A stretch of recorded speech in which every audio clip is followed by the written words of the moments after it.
नमस्कार, मी मंजुश्री ब्लॉगमध्ये तुम्हा सर्वांचं पुन्हा एकदा खूप खूप स्वागत करते.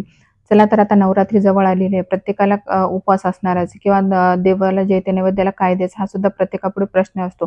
तर त्यासाठीची खास रेसिपी आहे आणि फक्त अर्धा लिटर दुधामध्ये आपण अति सांगुरी रसमलाई बनवणार आहोत. त्यासाठी आपण अजिबात अरारूट पावडर किंवा मैदा किंवा कॉर्नफ्लॉवर अजिबात वापरले नाही. तरी सुद्धा बघू शकता ही रसमलाई किती रसरशीत झालेली आहे. अगदी कट करतानाच परफेक्ट झाली कळतं. त्याचप्रमाणे आतमध्ये जी आहे ती जाळी सुद्धा परफेक्ट आलेली आहे. स्पंज सुद्धा खूप छान आलेला आहे. त्यामुळे या पद्धतीने नक्की करून बघा आणि रेसिपी जर फर्स्ट टाइम पाहत असाल तर जास्तीत जास्त लाईक, शेअर, सबस्क्राईब करा. बघा त्याचं जे आपण रसमलाईसाठी दूध बनवलं ते सुद्धा अगदी परफेक्ट आलेलं आहे. इथे पाहू शकता तुम्हाला काही जे रसमलाई बनवताना आपण त्यातला जे पाक काढताना रसमलाई दाबून बघतो तर अगदी पहिल्यासारखा शेप घेते म्हणजे ती अगदी जी आहे ती परफेक्ट झालेली आहे. जाळीदार स्पॉन्ज खूप छान आलेला आहे आणि पांढरी शुभ्र दिसते. तर तुम्हाला सुद्धा अशी बनवायची आहे. चला तर सुरुवात करूया. तर सगळ्यात पहिले मी ते अर्धा लिटर दूध जे आहे ते गरम करायला ठेवलं. आता याला जे आहे ते जास्त उकळी येऊ द्यायची नाही, अगदी एक उकळी येऊ द्यायची. तोपर्यंत आपण जे आहे ते दीड टेबलस्पून जे आहे ते व्हिनेगर घेतलेलं आहे. तर इथे मी थोडंसं जास्तीचं घेते, लागेल तसं आपण वापरणार आहोत. त्यानंतर आपण यामध्ये पाणी टाकणार आहोत. पाणी जे आहे ते आपल्याला थोडंसं जास्त वापरायचं. तर इथे मी 1.5 चमच व्हिनेगर आणि 2.5 चमच पाणी वापरलेलं आहे. 3 चमच वापरलं तरी सुद्धा चालेल. 2.5 ते 3 म्हणजे अर्धं त्याच्यात टाकून घ्यायचं. त्यामुळे जे ते आपण जेव्हा दूध फाडणार आहोत त्याला व्हिनेगरचा जास्त असा वास येत नाही. त्यामुळे पाणी नक्की वापरा. तर बघू शकता इथे छान याला एक उकळी आली. मी बंद केलेला गॅस. थोडीशी त्याची वाफ जाऊ द्यायची आणि त्यानंतर आपल्याला व्हिनेगर थोडंसं टाकायचं. तर मी अर्धं व्हिनेगर यामध्ये टाकलं आणि त्याला आता थोडंसं हलवून घ्यायचं. ज्यावेळेस आपण हे दूध फाडतो त्यावेळेस एकसारखं त्याला हलवल्यानंतर हळू बघा तुम्ही पाहू शकता दूध जे आहे ते फाडायला चालू झालेलं आहे. म्हणजे त्याचं छेना जे आहे ते बाजूला होत आहे आणि पाणी बाजूला होत आहे. कर्डल व्हायला चालू झालं. म्हणजे आपलं पनीर अगदी परफेक्ट रेडी झालेलं आहे. आता इथे मला बाकीचं जे आहे ते व्हिनेगरचं पाणी वापरायची काहीच गरज नाही. तेवढ्यामध्ये झालेलं आहे. म्हणजे अर्धच मला लागलं. तर इथे बघू शकता अगदी परफेक्ट आपलं जे आहे ते पनीर रेडी आहे. आता लगेच आपण हे एका कापडावर काढून घेऊया आणि याला थंड पाणी टाकून घेऊया. म्हणजे त्याची जी कुकिंग प्रोसेस थांबते आणि आपलं पनीर जे आहे ते आपल्याला पाहिजे तसं होतं. अगदी यामध्ये जर थोडंसं जास्त वेळ लागला तर ते रबरी होतं आणि मग जे ते रसमलाई किंवा रसगुल्ले परफेक्ट होत नाही. त्यामुळे ती एक काळजी घ्यायची. आता इथे पाहू शकता मी यामध्ये थोडंसं पाणी टाकून घेते आणि स्वच्छ याला धुवून घेते. जेणेकरून त्यातला व्हिनेगरचा जो तो स्मेल निघून जाणार आहे आणि त्याची कुकिंग प्रोसेस पण थांबणार आहे. त्यामुळे मी थंड पाणी वापरलेलं आहे. आता हे झाल्यानंतर मी अगदी अर्ध्या तासासाठी किंवा 15-20 मिनिटासाठी आपण याच्यावर एखादं जड वस्तू ठेवायची म्हणजे एक्स्ट्रा जे त्याचं पाणी आहे ते निघून जाणार आहे. बघा एवढं व्हिनेगर शिल्लक राहिलेलं आहे. त्यानंतर आपण ते पाणी थोडंसं निघेपर्यंत अर्धा लिटर परत दूध जे आहे ते गरम करायला ठेवलं. आता हे आपल्याला थोडंसं घट्ट करून घ्यायचं. रबडीसारखं म्हणजे एकदम पण घट्ट नाही, साधारण घट्ट करून घ्यायचं. तर मी गरम करायला ठेवलं तोपर्यंत थोडेसे काजू आणि पिस्ता याची कट करून घेणार आहे. आपल्याला रसमलाईसाठी लागणार आहे. तर इथे बघा काही वेळा काय होतं, की आपण घरी जेवढं बनवतो तेवढं बाहेर हे शुद्ध नसतं. त्यामध्ये काही ना काही मिक्स असतात. कारण त्यांना सुद्धा पुरवडलं पाहिजे ना. बघा आपण किती जरी म्हटलं तरी ते बाहेर जेव्हा दूध गरम करतात त्यामध्ये ते कॉर्नफ्लोअर किंवा कॉर्नस्टार्च टाकतात. त्यामुळे दुधाला घट्टपणा येतो आणि कमी दुधामध्ये सुद्धा काम होतं. कारण त्यांच्या दुधामध्ये अशी साय वगैरे जास्त नसते बघा. तर आपण जेव्हा घरी थोडंसं जरी दूध आटवलं तरी सुद्धा त्याच्यावर साय येते. आता हे छान दूध गरम झाल्यानंतर मी थोडंसं केसर टाकून घेतलं होतं. ते सुद्धा दूध यामध्ये टाकलेलं आहे. त्यामुळे याला कलर छान येणार आहे आणि त्यानंतर थोडंसं आपण जे काजू आणि टाकलं होतं ते सुद्धा आपण यामध्ये टाकून घेतलेलं आहे, खिसून घेतलेलं. त्यामुळे चव खूप छान लागते. आता हे थोडंसं उकळू दिलं आणि साईडला ठेवलं अजून घट्ट व्हायला. तोपर्यंत जे आपण पनीर हे केलेलं होतं ते सुद्धा अगदी त्यातलं पाणी निघून गेलं. जेवढं पाहिजे तेवढं आपल्याला पाहिजे तसं.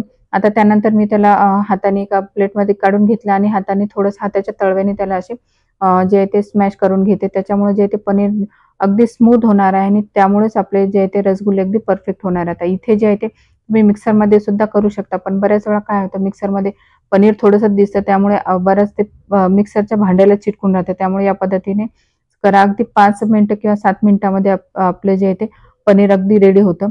तर बघा इथे अशा पद्धतीने केलं आणि त्यानंतर मी छोटासा गोळा करून पाहिला तर त्याला जे ते क्रॅक होत होते. त्यामुळे परत मी हाताने असं केलं. थोडंसं वाटीच्या सहाय्याने सुद्धा तुम्ही त्याला असं नरम करू शकता. त्यानंतर बघा आता इथे मी छोटे-छोटे गोळे केले. आता इथे जरी छोटेसे गोळे दिसत असले तरी ज्यावेळेस हे फुलतात त्यावेळेस हे भरपूर मोठे होतात. आता मी इथे जवळपास 20 केले होते, परंतु इथे जवळपास 30 परफेक्ट होतात. तर ती अंगुरी रसमलाई अगदी साईज वाईज बरोबर होती. ही सुद्धा मला थोडेसे मोठेच झाले नंतर कळालं, म्हणून मी तुम्हाला अगोदरच सांगितलं. तर बघू शकता इथे मी एकसारखेच आहे ते छोटे-छोटे त्याचे बॉल्स करून घेते आणि प्रत्येक वेळा थोडंसं हलक्या हातावर केलं तरी त्याला क्रॅक अजिबात येत नाही. म्हणजे आपले जे आहे ते रसगुल्ले किंवा रसमलाई अगदी परफेक्ट रेडी होतात. तर बघा हे सगळे आपण एकसारखे करून घेऊया. त्यानंतर आपल्याला याच्यासाठी लागणार आहे ते साखरेचा पाक. तो सुद्धा कसा करायचा ते पाहूया पुढं. तर इथे बघू शकता अगदी परफेक्ट आपले जे आहे ते बॉल सगळे रेडी झालेले आहेत. आता इथे मी 1 वाटी साखर घेतली आहे.